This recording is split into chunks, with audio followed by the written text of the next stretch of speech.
Okay. Okay. I just want to give the phone. Can we do this in a second? You can also leave here.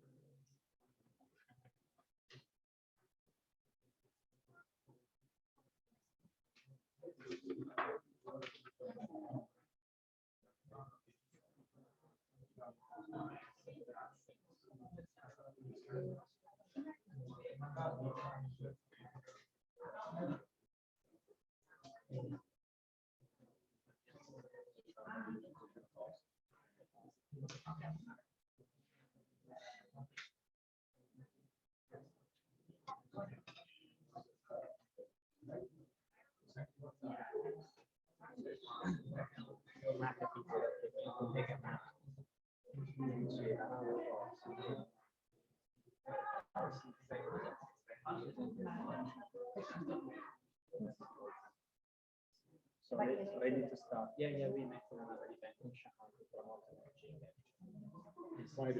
Yes. So we do this. The microphone.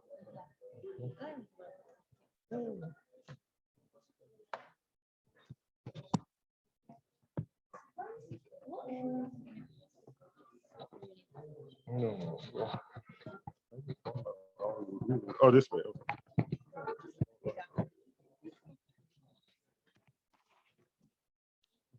Okay. This side. To help you? No, I just need to make it the right way. Yeah. This is a little bit limited. Okay, it's good enough. Yeah, that's good enough. Well, Yeah, okay. Where's my paper? After the speaker, if you introduce myself, I am here in this role, not as a speaker. Yeah.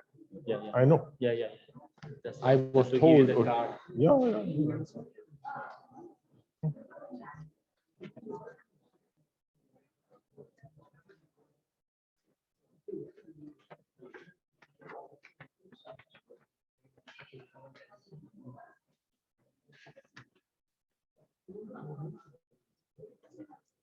So just make sure. So from the flow, I say little words about the thing, then I do EUCCC and the EU SME, then we go to the EUCCC, and then I put you in here, right? Okay. Just and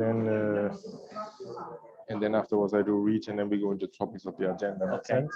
So when you say my name, I will say some words.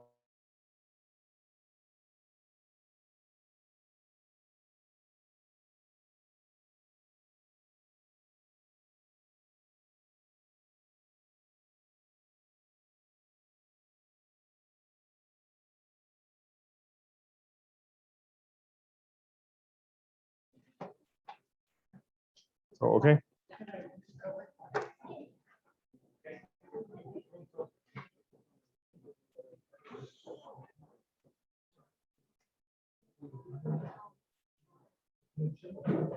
Okay. Always.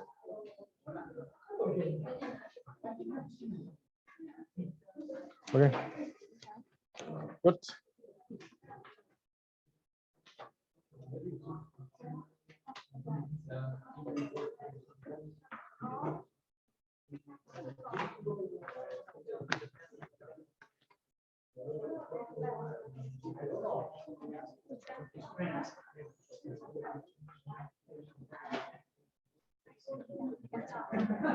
Can start? Or... Yeah. Okay.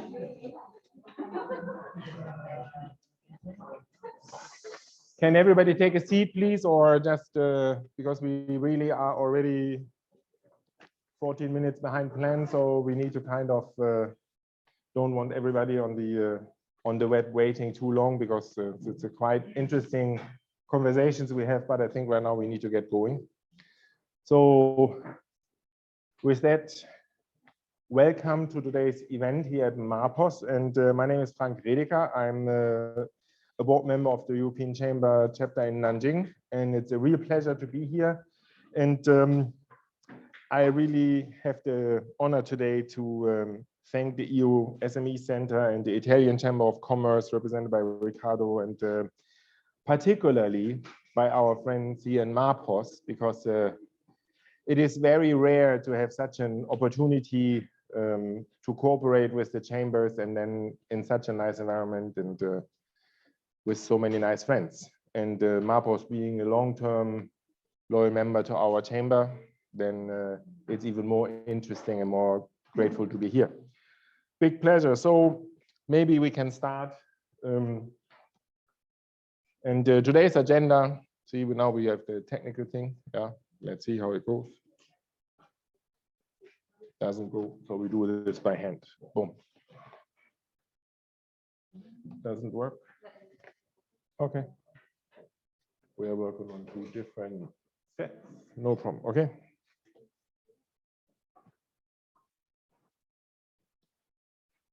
How about you just change the slide when I tell you? That's more easy. Then good. So talking about today's agenda, it should be visible now.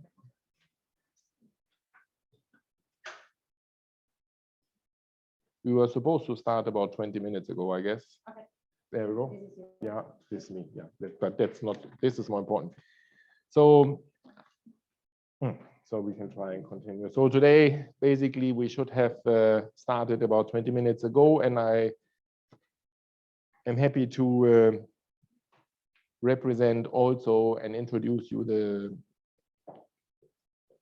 the EU SME Center, because I was asked this morning by Alessio, who is unfortunately not able to join us in person because he's only online, so to say. But he asked me to share you a little bit. The EU SME Center is one of our preferred partners in the EU CCC Chamber in Nanjing, as we really focus not only on our large industry partners that we have China-wide, as we cover from the EU CCC,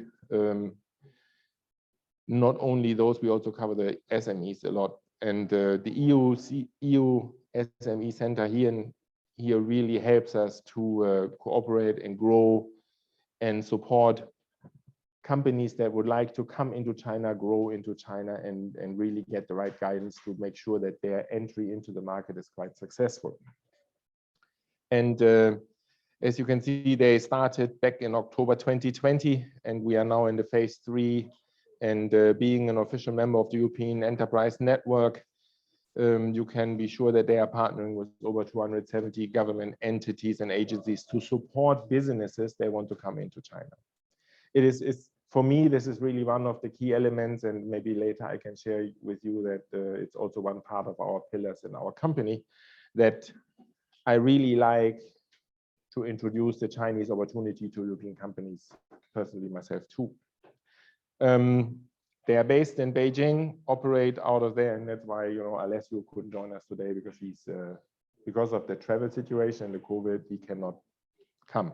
Lucky we came from Shanghai, Nanjing, and other places around. Their services actually covers not just the knowledge center and the advice center, like I mentioned, that companies need to understand what the EU SMEs are facing coming into this new business environment, but they also offer training and advocacy platforms. So to make sure that companies don't run blindly in all kinds of challenges that have been experienced before and can be avoided, so that it's the most smooth transition into the market.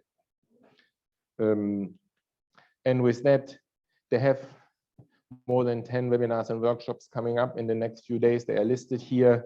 And please, because of the time, allow me to skip them, but I think the presentation will be available to everybody after the meeting. Talking as that, now we are coming to my part as a board member of the EU CCC Nanjing chapter. The chamber in itself in China was founded in 2000, and we are based, headquartered in Beijing, but now over time we grew into various different chapters. Personally, I was engaged not just in Nanjing for the last couple of, is it now 5 years, Haiyan? I think about 5 years, and before 5 years in Nanjing, and nowadays Shenyang, Shanghai, Southeast China, and South China are part of it. So we've expanded quite well. We basically represent with all of our members about 90% of the EU investment volume in China. And it's actually a little proud from my side to say, yes, we are having members like, you know, Siemens, BYC, and BASF for the matter. But, you know, we have 50% plus of our members are SMEs. So therefore, it's not just the big fishes covering the world, but it's really a very nice combination. We have about very attractive work groups, from HR working groups all the way down to manufacturing and industry specific ones. We have business events and yeah, about 100 plus, actually, I think it's 108, if I'm right, about 108 members in Nanjing chapter alone. So what we do is as simple as ABC.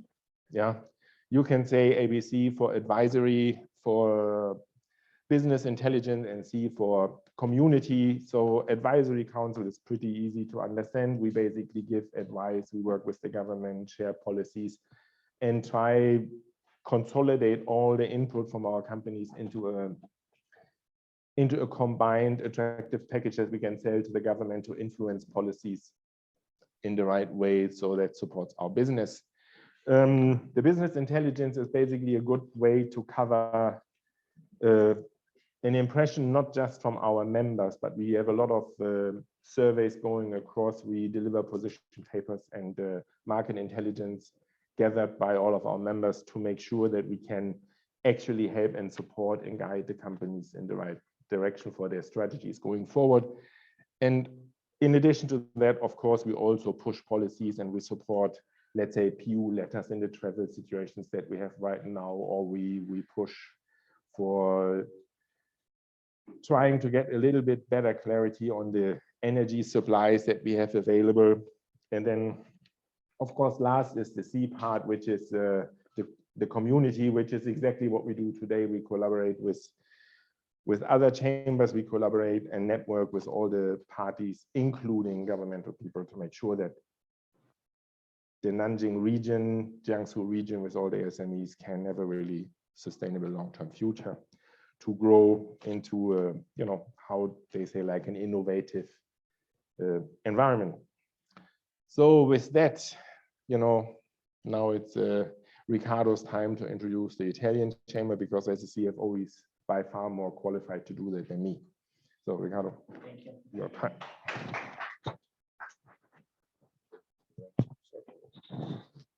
Thank you, Frank.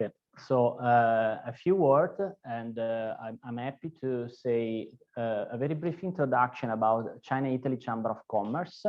I covered the role of CFO, Chief Financial Officer. So it's a role that is a national role, even if I live in Shanghai. So I am present together with the foreign business community in this area, of course, traveling frequently to Jiangsu and Nanjing. This morning, we organized, thanks to Marpos and to the participation of the General Consulate of Italy and the Italian Trade Agency, the working group meeting of the mechanical working group of the chamber. China-Italy Chamber is a chamber recognized by Chinese government and the Italian government, and is mainly promoting business between the two countries, companies from Italy investing in this country, and promoting trade.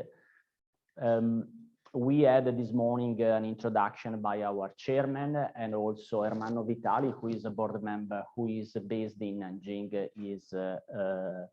had an introduction. I want to say that the EU SME Center, together with the cooperation with the European Chamber, of course, is very relevant for the Italian Chamber. And in Beijing, in our office, the Italian Chamber, we actually host the European Union Small Medium Enterprises Center for this year. So we share space, activities, and we are happy to promote same goals that are doing business in this giant market for automotive, luxury, food and beverage, really a number of sectors interesting for different companies. So we have a number of working groups focusing on the most interesting aspects, and we consider that today China is a complex market, a country that shall be faced by our companies with innovation and a very professional approach. That is why we consider combining different members, different working groups, and also the cooperation with the European Chamber and the European Union Small Medium Enterprise Center, I think is crucial. We are very glad that this year we achieved, as at today, 775 members from the China-Italy Chamber. That is a very relevant number for our organization, double compared to previous year. So we can consider that during the pandemic, during the difficulties, we achieved, let's say, this interest to be together and to promote a common interest in promoting not only business, but all our interest in this country. So I'm happy that today the Italian Chamber is supporting the European Chamber and the EUSME Center. And I thank again Frank and all the organizer, and Marcos for the great hospitality for the two events this morning and this afternoon. Very relevant, and we would like to go ahead like this, having other opportunities together with Marcos and other excellent Italian business organization and European business organization. Thank you.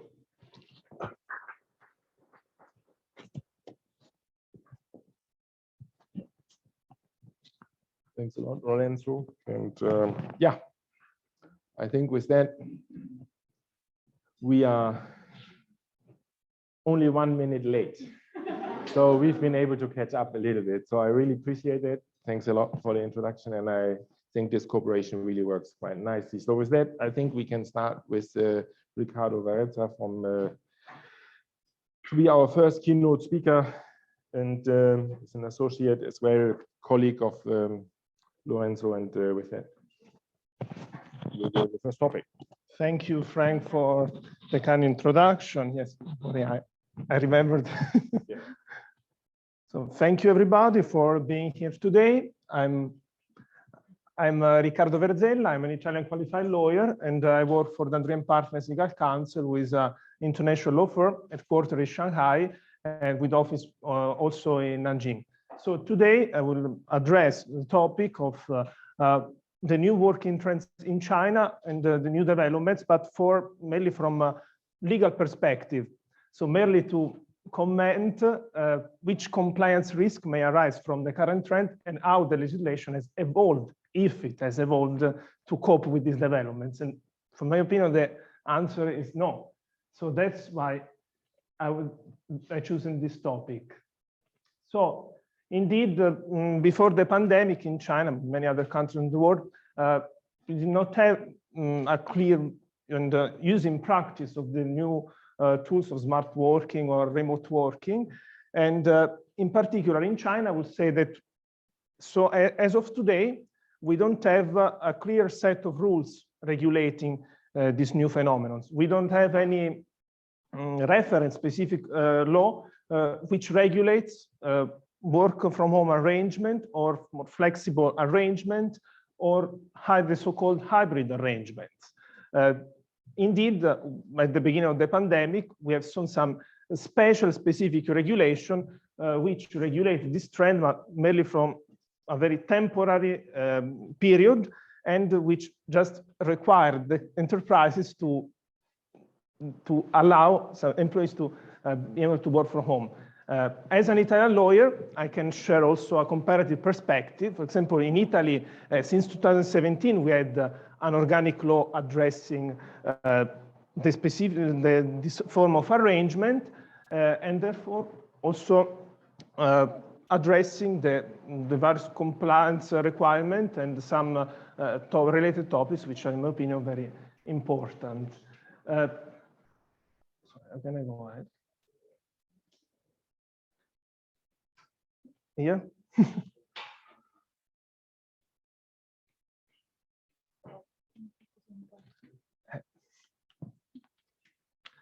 Sorry for the inconvenience, but the pointer is not working.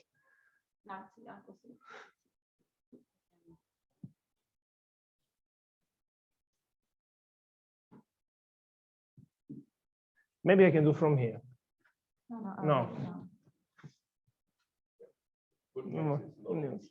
So we were on time, but this is the first major cause which is causing some delays. So indeed, don't depend on me. I will try to compensate being quick.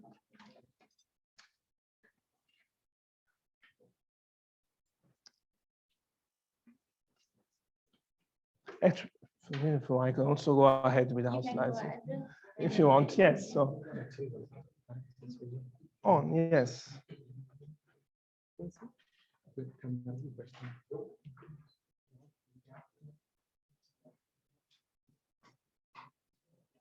So let me. I can go ahead also without slides actually. So don't worry about that. Actually, what I would like to share is from the legal perspective. In China, a work from home arrangement is just an amendment of a labor contract regarding the place of work. So that's why I was saying there is no specific regulation.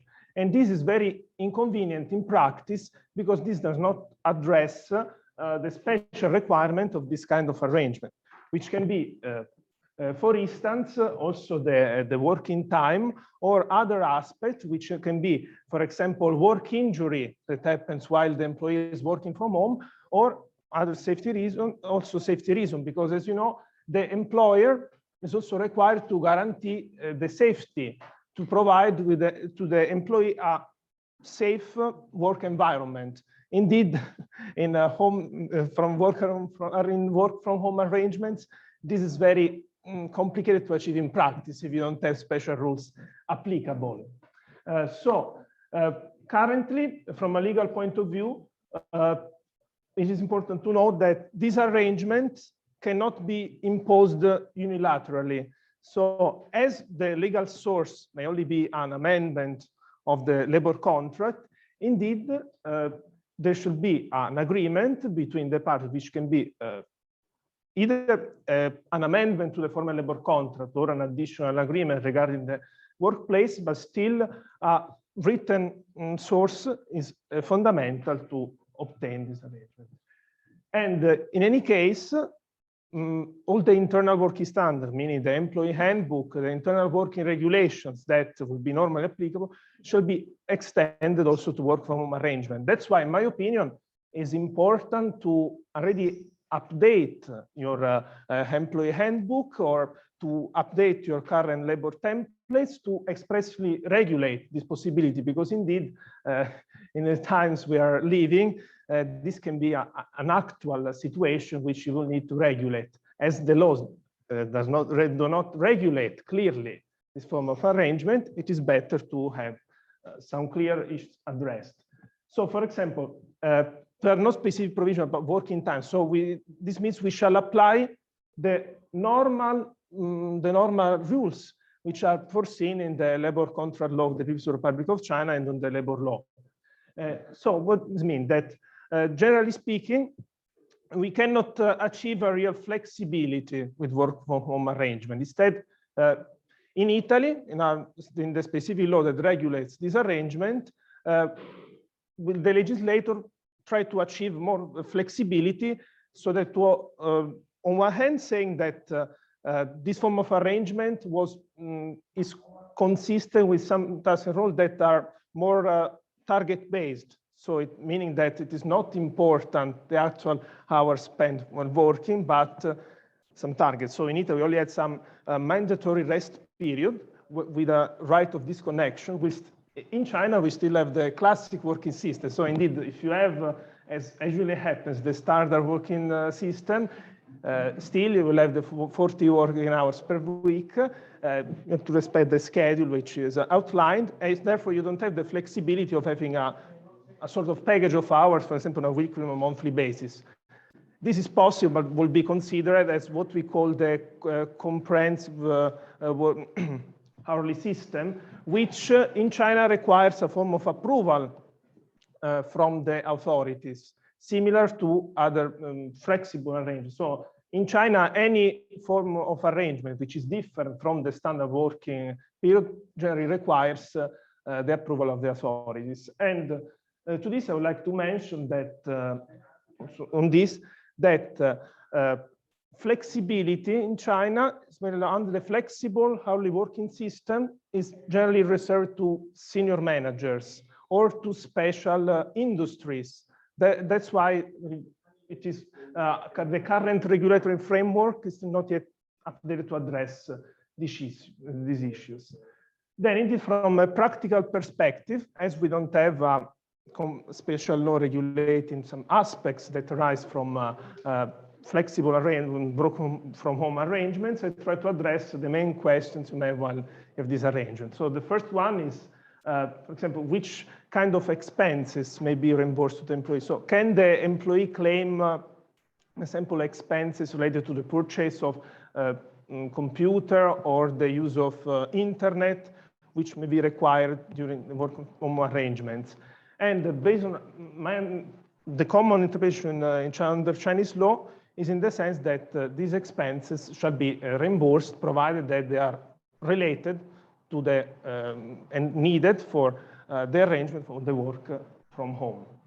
This comes from this general obligation that the employee shall provide with the necessary working equipment and supplies. And this shall not be taken for granted because in Italy, for example, but also in Germany, based on my checking, it is not mandatory to provide this form of reimbursement of expenses. In that case, you will have to agree with the employee these terms and therefore to regulate this aspect. Then indeed, as for working injuries, indeed, in principle, as indeed, basically, with this arrangement, you only modify the place of work, the home becomes a working place. And in principle, indeed, any accident which will be covered by in general, the regulation of work-related injury insurance. But on one hand, this will always be subject to the assessment of the authority, and whether an injury happened at home is work-related injury or not is indeed very discretionary in nature. We may say that only injuries that are not related at all with normal work activities can be excluded from this. Then there is another aspect, which is the safety at workplace. So indeed, you as employer have the duty to guarantee to the employee a safe. Yes, that's the paradox. That's the paradox. So in practice, what is normally suggested is to submit to the employee that works from home a statement or include a clause in the agreement reached with him that provides that the employee guarantees to the employer that his home is suitable and safe for the performance of the duties. To give you a comparison, in Italy, instead, this aspect is expressly regulated. And what is important for the employer in Italy is just to provide a form of notice or like explanatory notes or guidelines to avoid accidents that may happen at home, and this may limit the ability of the employer in this respect. So here I did a short comparative overview on the main aspect, which in my opinion are relevant to understand. As I was saying, only in China you have the obligation to, by law, the obligation to reimburse the expenses incurred for work from home arrangements. Instead, in Italy and in Germany, this is more subject to the agreement between the parties. But what is also really important is whether this form of arrangement requires or not a mutual agreement. So the question is, can the employee request to the employer to have such arrangement, maybe for the fear of the pandemic, or can instead the employer force the employee to work from home, namely, for example, to save some expense? Actually, this is not possible. So the agreement of the parties is always necessary. In Italy, for the emergency period, we have a special regulation, which enable the employer to unilaterally impose to the employee to accept this form of arrangement, provided that indeed the economic treatment will be maintained in the same applicable amount. So indeed, this new arrangement creates some some issues that indeed are connaturate to this form of arrangement. One indeed is the work productivity monitoring, because then you will have also the privacy regulation, to which extent you can monitor the remote employee. So in this case, it is suggested, for example, to request periodic reports, like a summary of achievement and tasks. So this is more compatible to a form of work that is more task-oriented rather than the actual presence of work. Another important aspect is the data security. So indeed, if you have employees from home, you will share like sensitive data outside the office, and this can create some issues regarding their their disclosure. So for this, in practice, it is important to agree with special confidentiality obligation with employees working from home. Namely, we can reach a separate policy, confidentiality policy, with employees that are working under such arrangement. And as for the safety, as I was saying, it is recommended to request employees providing a statement or guaranteeing a declaration that guarantees that this home arrangement is suitable for working. I don't know if I'm out of time, but good. So in a nutshell, indeed, digitalization is a fundamental trend of development on work, and this has been in peace with some also regulatory development that are helping the process of digitalization. Now in China, I don't know if you heard that now we have this PRC law on electronic signatures that may ease some processes and, for example, reduce the formalities that are in China are very high. For example, let's think about the company shops or the requirements needed for authentic and validate some documents. So even if it is in practice, this is not widespread in China, because I expect that from further developments, there will be an increasing use of electronic signature. And because actually the law already says that this validity shall be equivalent. Then on another side, it is also noteworthy to mention that the Chinese authorities are posing great attention on new labor forms, which you can see on a daily basis in China as related to the platform economy.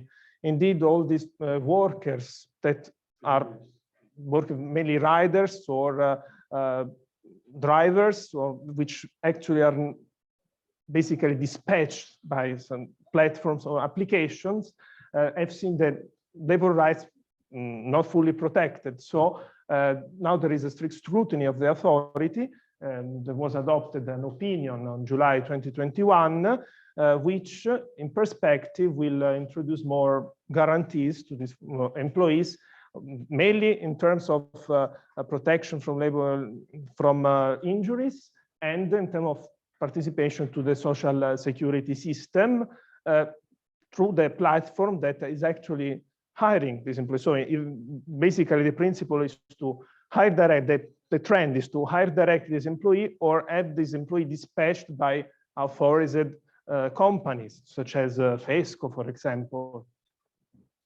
So in any case, as a conclusive remark, it is indeed the smart working arrangement, this flexible arrangement, hybrid work arrangement have proven to have some advantages, may help your company to cope with some restriction of the pandemic, especially and for the position that are actually compatible with this form of arrangement.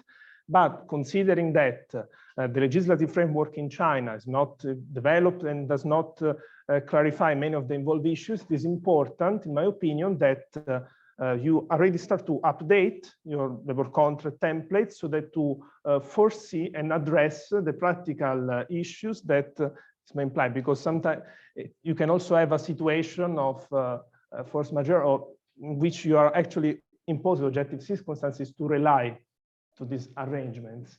And in any case, we can also see a consistent trend in addressing all the new labor force in China to be in compliance with the rules regarding social security and the protection from working injuries, so to ensure the protection also of the employee in the new platform economy.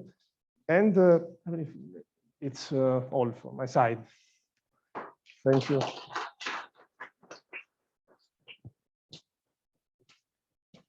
Yeah, thank you, Ricardo. That was a quite nice overview. And I think there's in today's environment, there's not enough attention to be paid for, you know, data privacy laws, particularly with the changes to come in the legislation. Really requires everybody to pay close attention of how to manage the data. We also struggle with this in our business, but yeah. So with that, I think, again, thanks for the good insight, and I'm looking for Kenneth Taylor Jr. to give us a little bit more insight as being the founder of Nanjing Bau Management Consulting Company. Is, I would say, one of the entrepreneurs in the Nanjing environment, I guess. So, Kenneth, looking forward to your insights. Yeah, now you need to, yeah, you know, like we say, what goes around comes around, right? You know, Yeah, you got to work it out. yeah, yeah. Thank you. Good afternoon. Yes, we're here. We have a little energy. Am I set to go? Yeah, Just- actually, the lower part gets you forward. Supposed to get you forward. Yeah.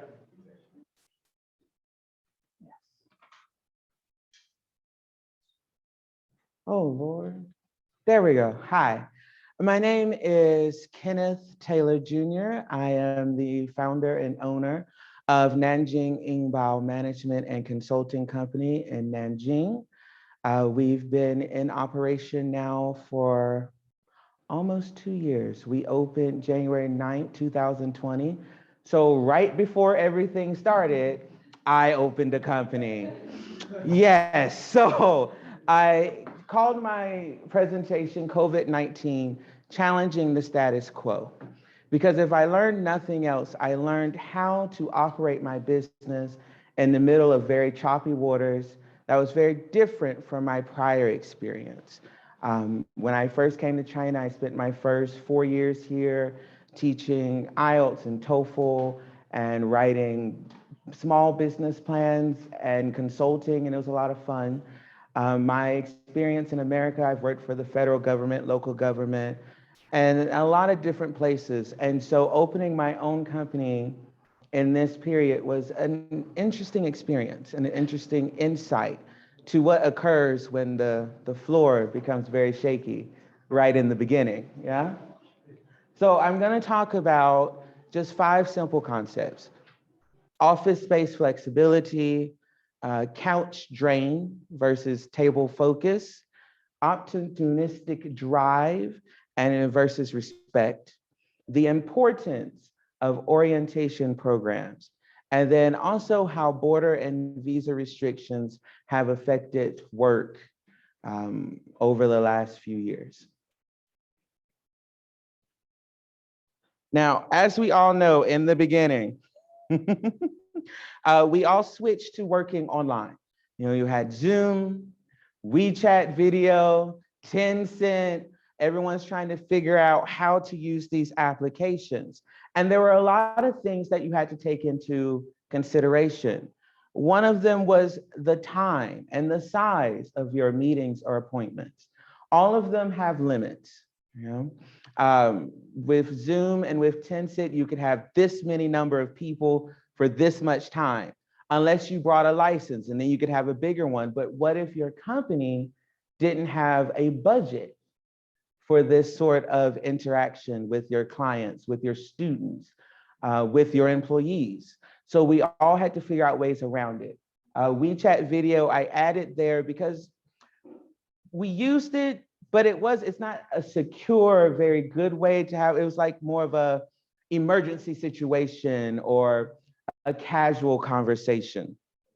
Another thing that we had to really take into consideration is people's attitudes towards online meetings or online learning. Because you think if I see you face to face, I make a better connection. You know, if we're in the same room, I can know that you're with me and I'm with you. And so there was some pushback against moving to an online sort of a way to communicate, which on a personal note, I always found a little interesting because this is 2020, 2021, 2022, not 2000. Technology is here and we have to use it the best that we can in order to strengthen our communication processes. The online environment comes with its own tricks. There's security, connection issues, and now with so many people working from home, the internet, the broadband is going everywhere. You're in one room working on work, your kids are somewhere else, your partner's somewhere else. There's a lot of pull on the system, on the infrastructure. So how do we make this all work, right? But we got through and we figured it out. And the best companies to figure it out really came up with some best practices. And a lot of those best practices centered around communication. A lot of those best practices took us into understanding the difference between couch drain and table focus. I call them this because couch drain to me, when they all first started, you'd be at work sitting on your couch, typing away, and the next thing you know, you're on your phone, right? Or you're on some other form of entertainment. So having that couch strain, that not being able to focus, losing time, and maybe get too comfortable or too distracted by the other things going on in your home. So good practices that were created, I call them table focus. Yeah? Created a space in your home where you had one place, this is where you work, this is what happens. You know that when you're here, that's what you're here for, you know? Your own special focus zone, somewhere where no one else can really come in, bother you, and it was good to go. Which leads us to another aspect, entrepreneurship drive versus respect. It's very easy to forget that these are still employees. And while we normally have these standard hours, you know, now, well, you're home all the time. You can work a little later, or you can do something a little earlier, or you can take lunch at a different time. I need you to do this for me now, right? As company owners, figuring out how we make sure that we don't take advantage of this new flow of time, or we don't take advantage of our employees who are not there. Redesigning expectations, which really just refers to redesigning the concept of a clock. This concept of I work 8 to 5, 9 to 6. I work 40 hours a week. Is your work efficient? Are you able to get things done in a faster amount of time? Can you prove it? Can you turn it in? Right? Okay, great. You're at your computer at 10 o'clock. You work for an hour, hour and a half, then you have lunch, you go do it with your kids. As long as you're getting your things done, having that flexibility of time is the only way to really succeed without dumping a lot of new stress upon people, right? With my own personal company, we deal a lot with different foreigners all over Nanjing. And so a lot of the time we're going out, we're meeting someone, or we're having a meeting online. And it's like, how do you balance that time? How do I look at my employee and I say, okay, you work this hours to this hour, but one of our clients has this problem at 8 o'clock at night. Can I just call you in to handle it? How do I get you to do that connection? And yeah, of course, I could just say, hey, it's just a part of your job, handle it. But is that fair to that employee? We have to respect their time, right? So it's about making sure that we understand who we're working with and who we're working for. It's also a very trying time for the ages or for those people who we consider micromanagers. people who have to know every tiny thing that's going on, who have to ride the wave. Concepts, if you hire someone to work for your company, do you not respect and trust them enough to believe that they can do their job? And if you don't think that you can do their job, why did you hire them to work for your company? Huh? Micromanaging can sometimes put us in really weird places. And in the middle of this virus where everyone's trying to figure out, well, how do I track this work? How do I track that work? Being the micromanager kind of makes things worse. It adds more stress to everyone. And now everyone's running around and being very uncomfortable. That's not really helping, because we also have to remember that we're at home now. People have families. People have other things going on. People are getting sick. People are worried about quarantines. And if you were here, especially during February, March, April, neighborhoods were being blocked off. There's a lot of quarantines going on. People really worried about how they were going to make it through and how they were going to go. So my concept between me and my own employees were, did you get it done? Has the message been received?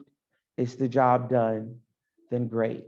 I'll check in with you maybe once a day, maybe once every 2 or 3 days, just to make sure we're all on the same page. But I hired you for a reason, and I'm going to trust you to do your job. And I was very lucky. I have a wonderful staff of people. So I'm really lucky. Everything went really well, and it was great. We have to extend that trust, yeah? Which then takes us into the importance of orientation programs. And with the importance of orientation programs, that's where we start. When we first get our employees, that's where we start. And orientation isn't just about the procedures, the policies of what's happening in the company, but especially as a lot of our employees may or may not be from overseas, they're coming to this country from abroad. It's, do you understand the law? Do you understand how to get that bank account that's going to take you 4 hours? Do you understand how to get the internet service and how to find an apartment that meets your needs and in a place that's going to make sense for you? That is all a part of the orientation package. It's making sure that we provide an environment that's not only good in the workplace, but that's good in their lives, because it helps them to then connect closer with your company, your employee buy-in. Yeah. I got this on, I want to say I got it off of Facebook a little while back. And I had one of my staff members translate it into Chinese because it's just something I really believe in. I really believe in. People stay with your company because they buy into your company. People stay and they work hard because you take care of them. Foreign employees, when they come, and I've heard this so many times in so many situations, well, I waited at the airport for hours. I didn't know where I was. I didn't have any money. Like, I just had my money from my home country, or they sent a taxi to pick me up, but we didn't know where we were going, or I'm not sure where I'm gonna live, or there's this person in HR who's supposed to answer questions and take care of things, but they also don't know what to do, you know? And we've all, oh, I don't know if we've all, but I've definitely had many of these situations and gone through a lot of that. Addressing these issues helps to make things safer and better for your company and for your employees, which then takes you through your hard times. And with coronavirus and our times of COVID, and dealing with the information that was changing all the time and coming out, the other concept is having a really good and solid communication process in place. And that is missing on so many levels a lot of the time.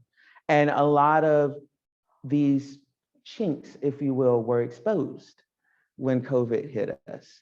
And so trying to figure out ways that we can address all of those issues is vital to continuing. Which then kind of took us into our border and visa restrictions, yeah? The borders were closing. For me personally, I was very lucky. I was flying into China as the borders kind of closed down. So I got very lucky and I made it back just in time. I was very happy. And there's a lot of really good things that happen, but there's a lot of confusing things that happen. You know, I do a lot of HR work. I do a lot of recruitment. I do a lot of orientation planning. I do a lot of foreign assistance or foreign outreach to help people adjust to living here and to thrive, because we all want to thrive at the end of the day. You know, we didn't just come here to, oh, no, we came to thrive, to grow and to build. And so a part of the borders being closed has to do with recruitment itself. The recruitment pool has shrunk. Yeah? You can only really hire people who are already in country, which then takes us in two totally separate directions. You either end up hiring someone who's not quite qualified, not quite what you want because they're there, or those people who are really qualified can't find what they want without having to move to some other place of the country, because the underlying thing is a lot of attitudes about who's here and who's not hasn't changed, right? We haven't embraced the newness. We haven't embraced the real situation in a lot of places. And so people, it's a dart game, trying to get people placed in the right places where they too can thrive, so that everyone can have the best people that they want for their company. Yeah.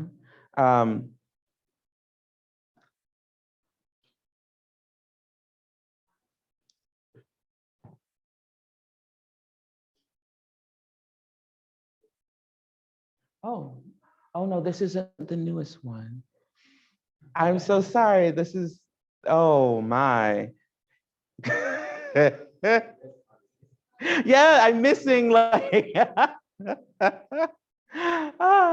it's okay. I'm just gonna go off the cuff. I don't have notes for that one. Okay, so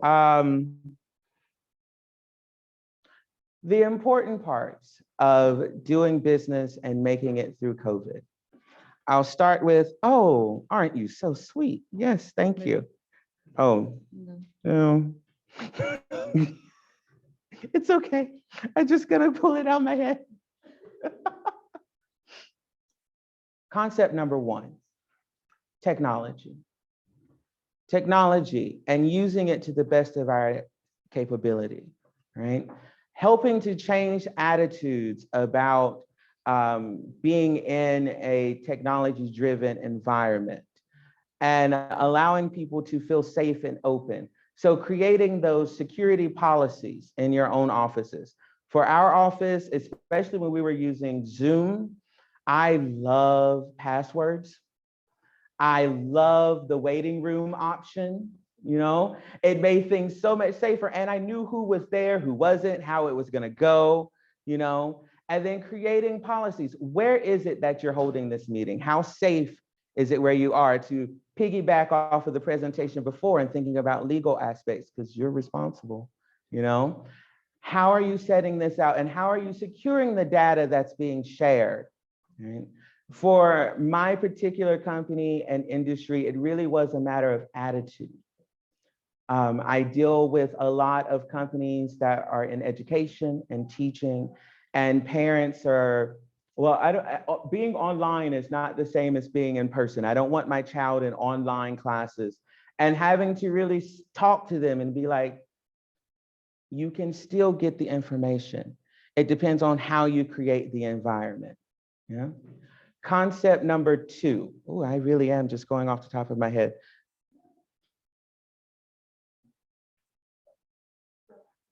Thank you, Violet. Violet is here with me, and I'm very happy that she is here. She's the business developer for our company, and she is amazing. Being proactive. So many times we are reactive. Something happens, and then we respond. Corona requires you to be proactive. You have to think ahead. We keep saying that when Corona goes away, when COVID is over, when we are in a post-COVID world, there's no such thing. It's not going away. We will be able to deal with it better. We'll have vaccines, we'll have treatments, but it's not going to go away. It's here for the foreseeable future. So we have to be proactive. We have to think, okay, so what if this border isn't going to open? What do we do? How do we get around it? We have to think, how can we use the technology that we have and grow it and expand? And how can we make sure that our employees, third thing, employees are taken care of? Not that we need to micromanage them, but that we need to support them. We need to let them know that our company is here for this, for them, and that way they'll be here for us. Yeah. Thank you very much for your time. Sorry about the ending here. Have a very nice day.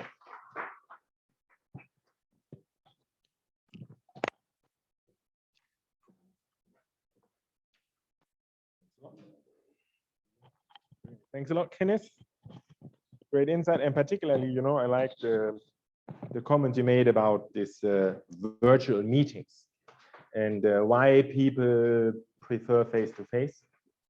And just a few days ago, I read an article, because we have a little bit of time, so I talk a little bit more. Yeah, so we will still finish early, I guess. But I just found this article quite interesting because it said very clearly, you know, we all have this, when you have Zoom or whatever meetings, then you have this virtual background and some guys sit on the beach, the others sit like in a fancy office room. And reality is they are just in a messy, crowded, some people even on a bed, right? So we all know how this works, but reality is, why do people actually prefer face-to-face meetings? Because like Kenneth said, they are in the same room, but our brain records these kind of interactions by not only the room, by the smell, by the look, by the orientation. So the brain records all the surroundings. So the brain will remember you've been in the same room at the same place and you all feel a little warm like today, and you just remember this nice environment here in Naples. If we were to use this just online, you know, I could be on a virtual background of Sanya Beach, but you'll never know you really met. And that's how the brain stores the memory. So that was something I really appreciate. You mentioned that because that really makes a difference. If people come together, there's so much you can do online, but there is a moment where face-to-face you cannot really be, yeah, because of this personal interaction and the way the brain stores this information and data. Yeah. Frank Riediger, I kind of mentioned that before, that's me. I founded with my wife together, Connie, she's here too. We founded our company about 2.5 years ago, back in 2019, after I finished my assignment as a GM in Suzhou. I come to China about 2010. I'm worked in Tianjin for more or less 5 years, and then moved to Changchun Jilin. In Tianjin, actually, I was already part of the EU CCC chamber and the board over there. So we founded Reach, and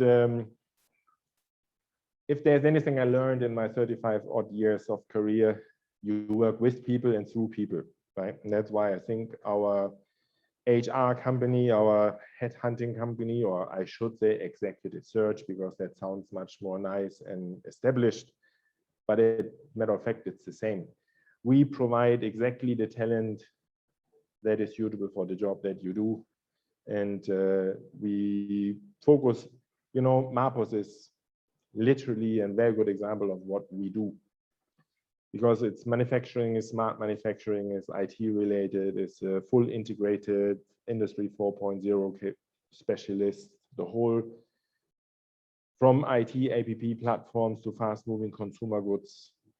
Those 4 major lines we are focusing on in our group. We actually work together with our partners in Shanghai, X-Giants Group, which is one of the largest Chinese HR service providers. And as such, we can also go for flexible labor, recruiting process outsourcing, all the way to providing whole business process outsourced services. But our kind of specialty is really what I call is the European China talent bridge, as we provide for multinational companies, for companies like Marcos, like others. We provide a lot of talents in China, outbound, inbound, and domestically. Oh no, I should use the machine, of course.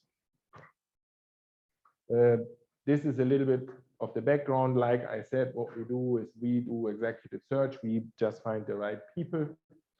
And yes, we do a little bit consulting too, because related to my background, I'm happy to share a little bit because I'm kind of passionate about everything that's related to lean, 5S,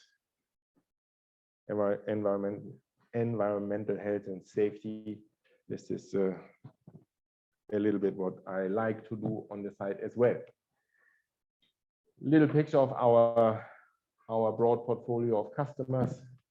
But the key topic of today, and I just leave this here, is that I was asked to share some examples or actually stimulate a little bit the discussion with everybody also online about why we actually end up having challenges when we let people go. This is, as I just mentioned, maybe not the core of my business right now because I'm on the front end where everybody is happy to find the right person, right? But of course, you also know that the other side of the house.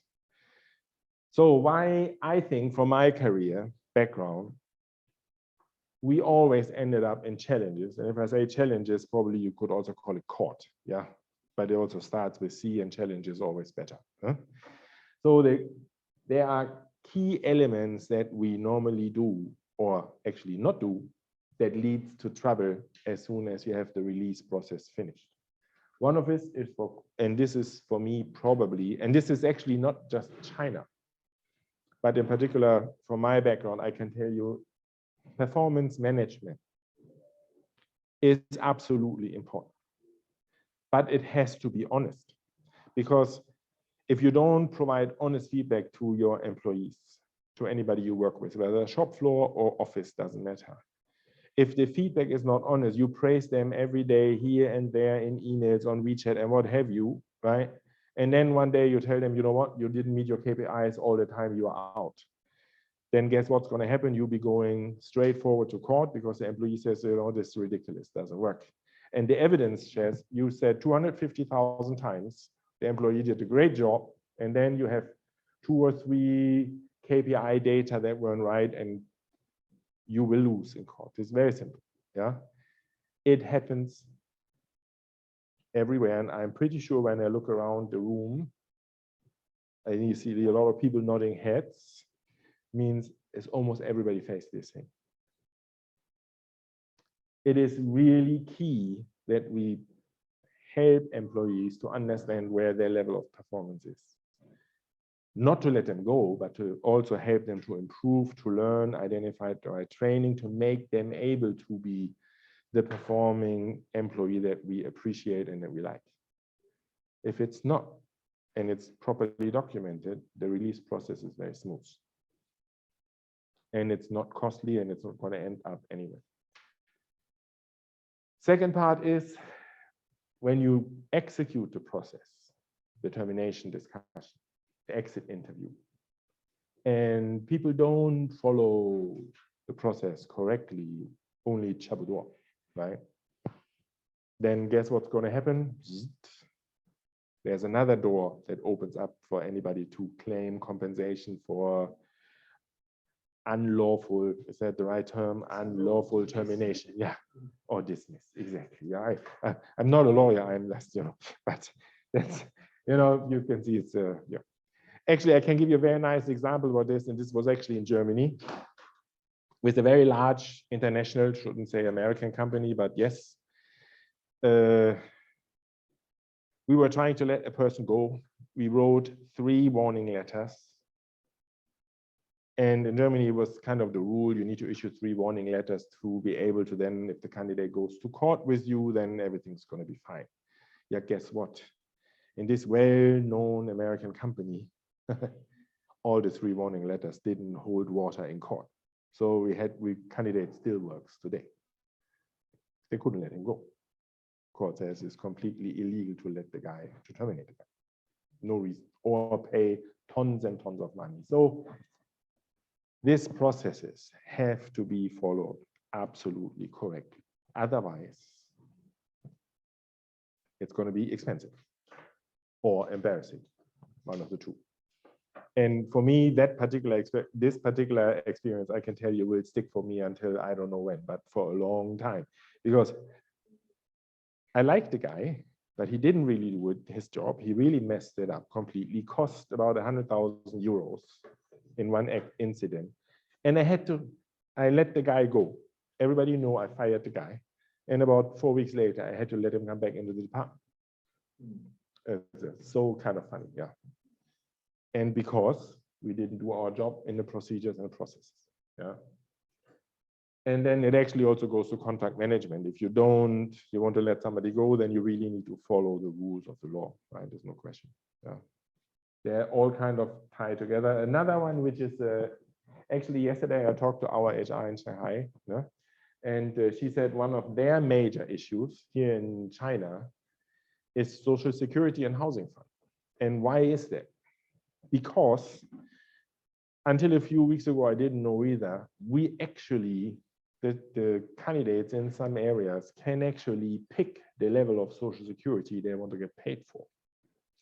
So that you agree on a monthly salary level, and then the candidate says, yeah, you know, how about I pay less Social Security and you just pay me a monthly bonus? Can do. Then you save a lot of tax and you pay the minimum salary. Yeah. But by the time you come into a trouble scenario, then it's a good step into the court to end up having trouble. Have anybody of you guys experienced such kind of scenarios? I mean, yeah. Like many indeed, you divide the component side from some form of fringe benefit, so usually at the issue of calculating which was the actual average salary for as basis of compensation. Usually leads to disputes. Yes, totally. Yeah. And you know, from a general perspective, you know, the question of Social Security is not a question, you know, it's just, it's there. It's not optional, you cannot do. But yeah. But there is a point, if you claim Social Security, to know that there is also your tax. So the contribution is joint, different percentage, but still it ends. So even if you agree on a form of arrangement to save, then if you want to claim the full amount and make lawful, then you will have also to pay your tax. Yeah. Yeah, and then the other part is there's the employee handbook, which is also part of the HR requirements in basically all of our companies. Those handbooks have to be updated according to the most recent changes to labor law all the time. They need to be updated to the labor law. They need to reflect your internal policies and processes and procedures, which then become basically your guideline, almost your standard work in HR. Not almost, forget almost, standard work in HR.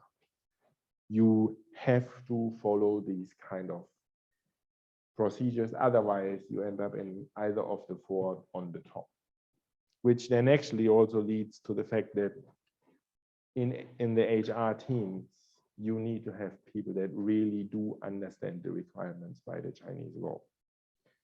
And that, again, is a real challenge because in most cases, we have a community where the people share information. Yeah, and that's the worst part in WeChat. Our business is like 90% WeChat, yeah, but you know, the point is you share knowledge. Yeah, so you have like what, you know, they call in Tesla, they call it swarm intelligence, yeah, but you never know how compliant is that knowledge in reality, because you share a ton of information, you share a ton of details, and yes, might be right, maybe wrong, maybe even not applicable in your area. So that part is really the challenge that you need to understand as well, to make sure you don't end up on the seat, on the court level, always challenges. Because sooner or later, the Chinese labor law, when you look at the US law and the US labor law or European labor law, particularly Germany. China has done a very good job to benchmark all the labor law and made a very nice accumulation of all the very various interesting clauses, if you will. But at the end of the day, it's quite favorable, I think, for either side. It's fair, but it also protects the employees, which it should. Yeah, that's why it's called labor law, right?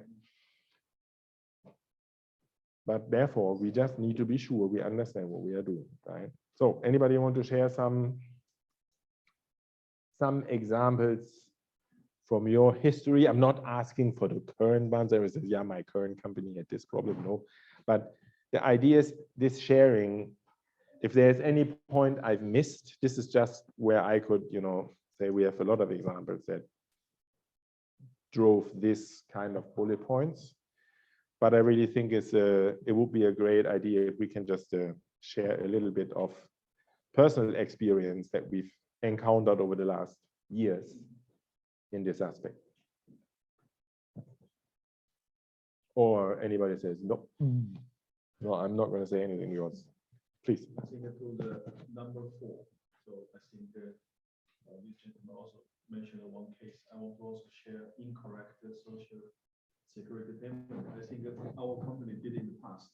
But I think that incorrect social contribution is allowed. Some cities you can choose which level you want to pay for the social contribution. We did a case that we want to save the tax for our employees, of course. You know, for our salespeople, especially, they have a high bonus. That in the past we tried to use the, you know, invoices. Yeah. Or rental. Yes. Okay, so yeah. Rental is really legit. Not really sharing. I don't know if someone is laughing, but anyway. So the laughing is they all know what you talk about. Yes, exactly. Yeah. So I don't believe in foreigners, they have the same trouble because in high income, I have same trouble. Then, but we asked our lawyer. We wanted to make this, you know. So we are one law firm to draft a letter that the employee must confirm you have received everything, all the remuneration. So we don't owe you anymore. You understand that was one of our experience. But after that, because we were in the due diligence, we were in the audit, then we closed all this kind of this gray area, you know. Yeah, this was in the past. It is. This, in fact, actually is certainly, in my mind, actually really a little bit gray. Yes. Okay. And I think, you know, going into this more and more compliance-driven, you know, social responsibility is coming in China more and more. In particular, when you are, as a foreigner, working in a company or even being GM or a leading person in a company, you just cannot afford incompliance. Because the moment you do incompliance, you know, work visa, 28 days, adios amigos, yeah, then you go back home, right? But the worst part about this, people don't think like this, is that when you lose the work visa for something because of this, you probably end up having trouble getting anywhere else another work visa, not just in China, but just for the matter you finish in China because of this, then you go back to Germany, then they will ask you, what's your last job? Yeah, you know, sorry, I did something in my company that wasn't really right, and therefore I lost my work visa, and I now try to find a new job. Yeah, maybe not as a GM, right? If you want to apply to the US, the first question is, did you ever be rejected a work visa? Answer is, oh yeah, kind of, yes. So maybe no, right? So it's a really challenge. So we need to be really careful about how we go along and what steps we take. So compliance is the very right thing to do, to just, yes, others can maybe negotiate some things over a cup of tea or two, but for us it's a little bit of a challenge. Yeah, so we really need to focus on compliance. That will also affect your social credit. Yeah. Yes, for sure. Yeah. Yes. Which then, you know, the ripple effect for the personal social credit and then company social credit. So benefits disappear, tax levels increase, credit rates grow. Just a few of the top three. Yeah, yeah. Supply, that's also, yeah. Something else, somebody else has something that may fit and want to share? No, still no. Yo, that's a quite very short 30 minutes I get to fill, but yeah, like I said, for us, why is it so dark? Short enough. Oh, yeah, that's just my contact number. No, just go back. Yeah, I think again with this, then we don't really have anything to share. You think there's anything? There's nothing missing then from your side. You think that's all we captured everything? Good. So nobody's online asked any questions. No. Okay. Then with that, I think. Yeah. It's 3:15. It's a little bit earlier, actually significantly earlier than we all thought. Right? Yes.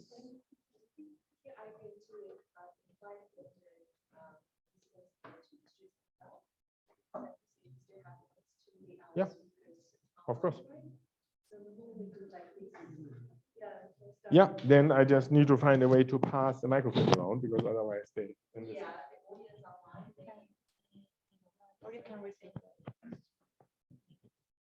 Yeah, so we only can, yeah, the idea was that we just quickly go around the room and introduce each of the people here in the room to the rest of the participants in the online webinar. But actually, I can walk around. That's easy. Okay, I'll do that one. That's easy. So then we'll start right here. We'll just ask you for a quick self-introduction. Good afternoon, everybody. I'm Chen Wei from China, Italy, China Commerce, Shanghai office. Thank you for your coming this seminar. We are happy to have all of you to participate at our forum. I hope see you again next time. Thank you very much. So much. Hello everyone, my name is Anki Mark. I'm come from Premium Jiaxing. Nice to meet you.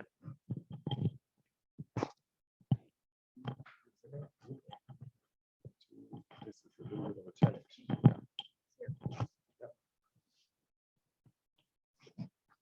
Hi everyone, good afternoon. I'm Elaine from Planway International Jiaxing Industrial Park. So my company, we are industrial real estate developer and we're from Hong Kong. So for now, we have over 50 industrial parks in China. We have different locations like Suzhou and Kunshan, Wuxi, Changzhou. Also, my office is in Zhejiang province, Jiaxing city. So, and our job is like do the factory building construction. Then we do the rental for the manufacturing companies, and it's mainly for the European and America and Japan company.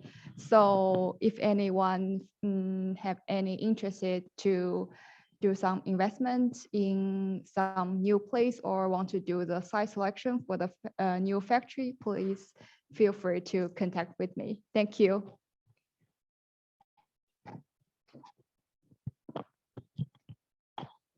Good afternoon. My name is Simone Monticelli. I'm a Deputy General Manager for FBM, and our company makes handles in bakelite for cookware. We are based in Kaohsiung, around 100 kilometers from here. Hello, everyone. My name is Fiona. I'm from Civico China. So we are a maintenance consulting company, and we support our industrial client through what we call smart O&M solution.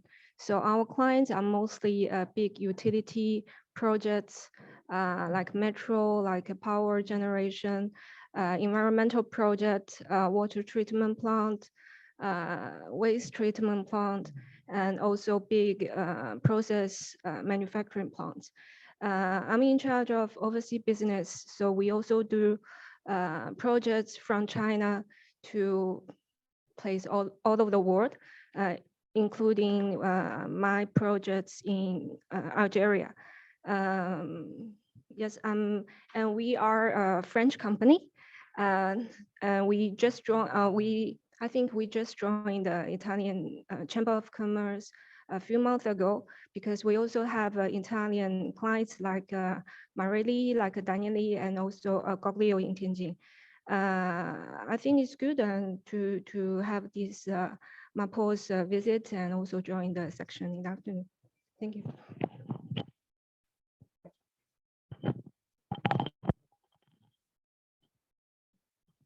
Good afternoon, everyone. I'm Karen from Chic Investment.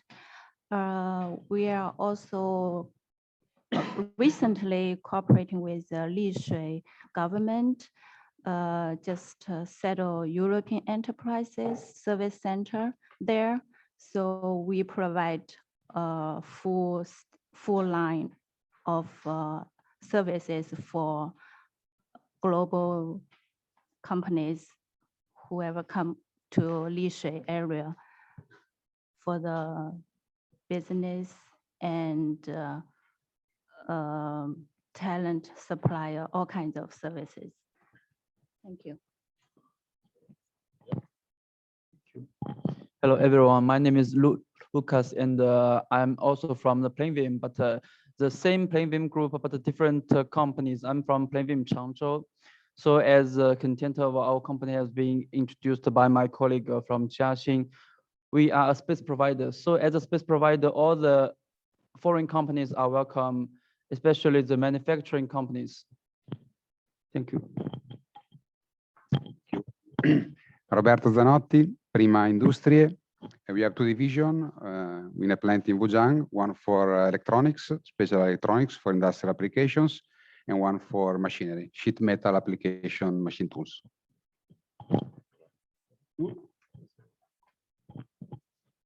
Riccardo Budriesi, head of Marpo Shanghai Trading.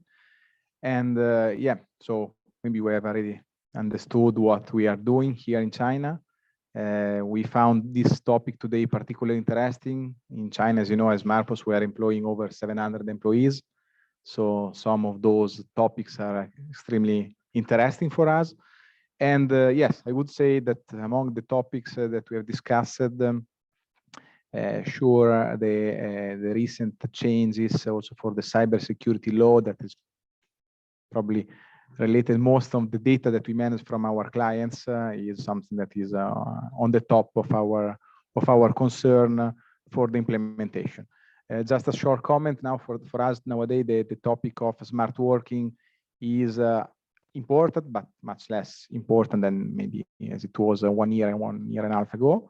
Of course, it's still interesting because, you know, sometimes we have to face some closing by time to time of some areas, and some of those employees has to work from home. Thank you. Yep.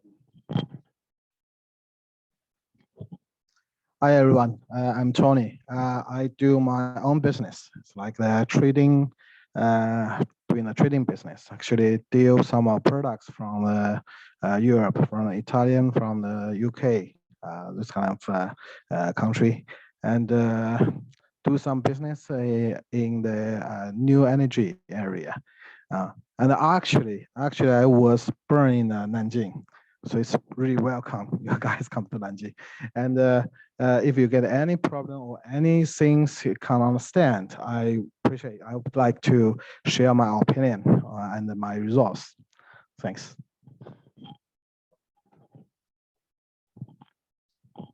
Good afternoon. My name is Jiaxing Wang from NRW Global Business. It is an official trade promotion agency from Germany.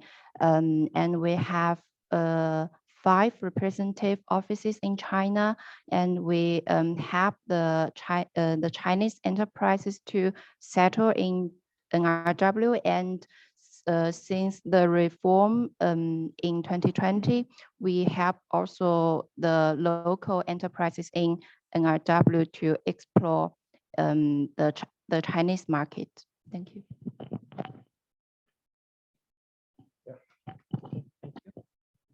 Thank you. I'm Mauro Delisanti. I'm an advisor at RSA Asia. We are in Shanghai, Beijing, Suzhou, and Hong Kong in the Greater China.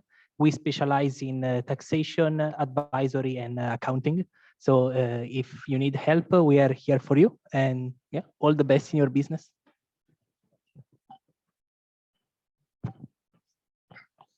I'm Bruno, and first I'd like to thank Frank for going around the room with a microphone. I'm working with Fiona. She said we are doing smart operation and maintenance for infrastructures and plants. Well, I just want to say we're a member of the Italian Chamber of the EU SME Center. We used to be a member of the European Chamber, not anymore, but we're probably coming back. We used to run a working group many years ago, back in 2008 or 9 in Nanjing, a maintenance working group, which was different from the other working groups of the chamber.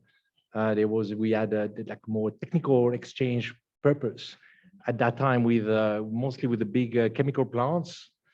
We stopped this and long time ago, but maybe one day we can actually restart such an activity.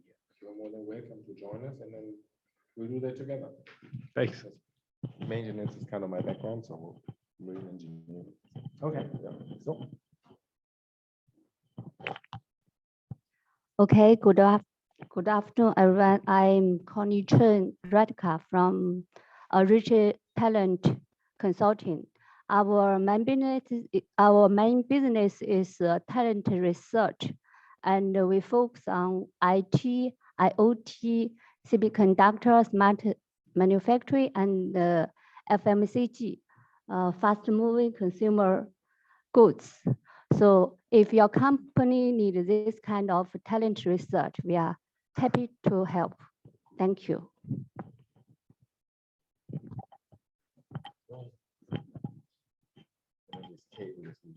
Thank you, Frank.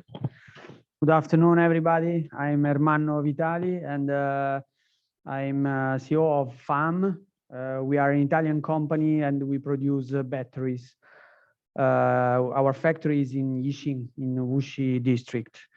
We produce batteries in China mainly for industrial application, for material handling, cleaning, and standby application.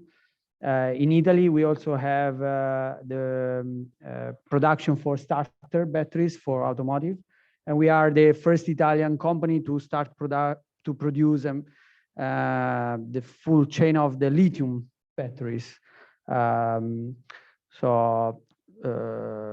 We also are involved in recycling of batteries. So we actually trying to close the circular economy for the production and recycling of the batteries. Thank you. Sounds like a very great topic for our CSR board to talk about. Yeah. Hello, everyone. My Chinese name is Liu Jing, and my English name is Cherry Liu. Maybe someone already got my name business card. My company name is JAS. JAS is a international transportation company. We main product, maybe it's same.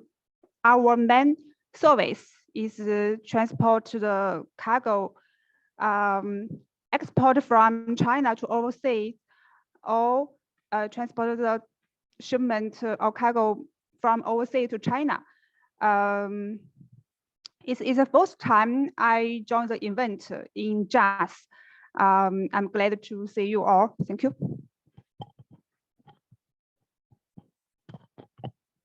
Thank you.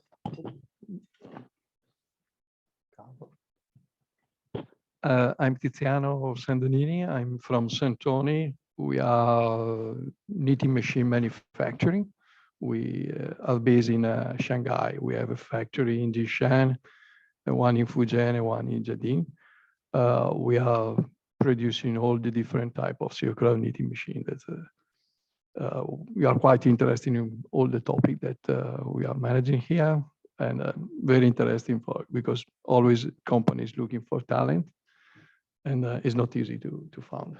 Happy to have you. Hello, good afternoon, everyone. I'm Eric Zong, HR manager of Mapos. For Mapos, I think you already saw and understand very well about our business and our company. So welcome and thanks for coming to Mapos, and hope you have a good day in Mapos. Okay. Yeah. Nice to meet you all. I'm so glad to see you. I'm the colleague of Eric. I'm in charge of Mapos Finance. So welcome to Mapos, and want to see you later in the future. Thank you. So good afternoon to our friends online and our friends on site. My name is Yu Haiyan. I come from the European Chamber. So I'm very happy to co-organize this event together with the Italian Chamber and the EU SME Center, and thank our Mapos to host all of us, and look forward to see you again on the future events. And it's just to check with our colleague from Italian Chamber, we have enough time for our rest of our guests to introduce themselves. Yeah, thank you.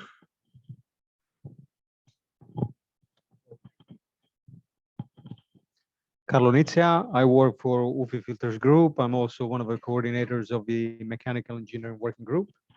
We're having a great day today in Marpos, and thanks to the European Chamber Small Medium Enterprises Center for organizing this seminar of very interesting topic this afternoon. Welcome, everyone. Okay, thank you. Good afternoon, everyone. I'm Violet Chai from Nanjing Bao Management and Consulting Company. So our company has a very multicultural team. We have members from China, of course, and America, and Brazil, and so on. So we work very closely with both expat community and local communities in Nanjing. We provide a variety of services, including HR solution, business consulting, translation, Mandarin teaching. So any of you guys want to learn Chinese, come to talk to us. And also, we're so happy to have this opportunity to be here and also to see people from all walks of life. Thank you again for this opportunity. But he already talked. Yes, exactly. He already talked. Same rule. Yeah, we just was one to go. Yep. Will do. Yep. There you go. Okay, my turn. My name is John Chi. I work for an Italian company. The name is Zenit Pumps. Our Italian headquarters is in Modena, and in China, our headquarters is in Suzhou. We have two factories. After Suzhou, we have in Chengdu. Our products are submersible pumps, mainly used in building service and in municipalities. They are the main applications. It's really a pleasure to be here to see all the friends and a lot of new faces. Thanks to Mapos, amazing host and really amazing Italian excellence. Thank you. Yeah, so that basically concludes my walk around in the room, and really appreciate everyone to come. And particularly thank you to, of course, Mapos, Fabrizio and his team to really be such a great host. And then for the EU SME team to arrange this afternoon's meeting. And of course, you know, like I said in the beginning of my speech already, I am a passionate person to have network cooperation between different chambers, right? And that's what one of my elements. So happy to cooperate and work together in such events with the Italian Chamber. And again, thank you. And of course, in today's world, like we say, we need to use IT. So please scan the QR code on the screen, because Kenneth, Ricardo, and myself, and of course Marpos and the team from the EU SME Center, we all like to get your feedback to understand whether such kind of event is meaningful, helpful, and not just to distribute our business cards, right? So I really appreciate the input from everyone, and looking forward to your feedback. And again, thanks a lot for the organization of everything. So.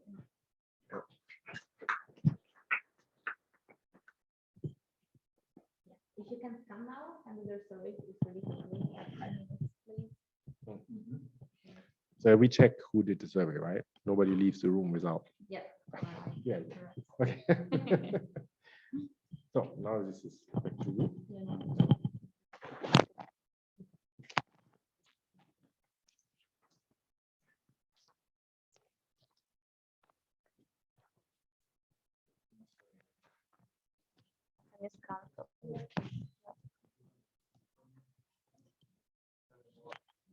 Work? No, yes. Now, yes. It's okay. It's good. Yeah. Can we announce the exit event? We leave to the train station. Yeah. Maybe we can. Yeah, I can like maybe we can anticipate. Original was really perfect. Yeah. I can change my train tickets. Let's go.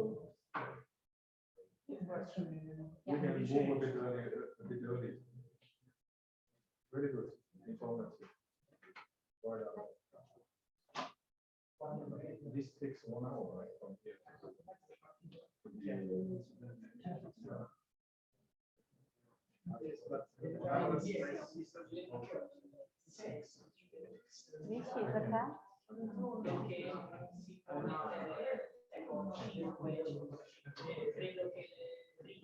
Sorry, I don't know when the bus comes.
Yeah, I want.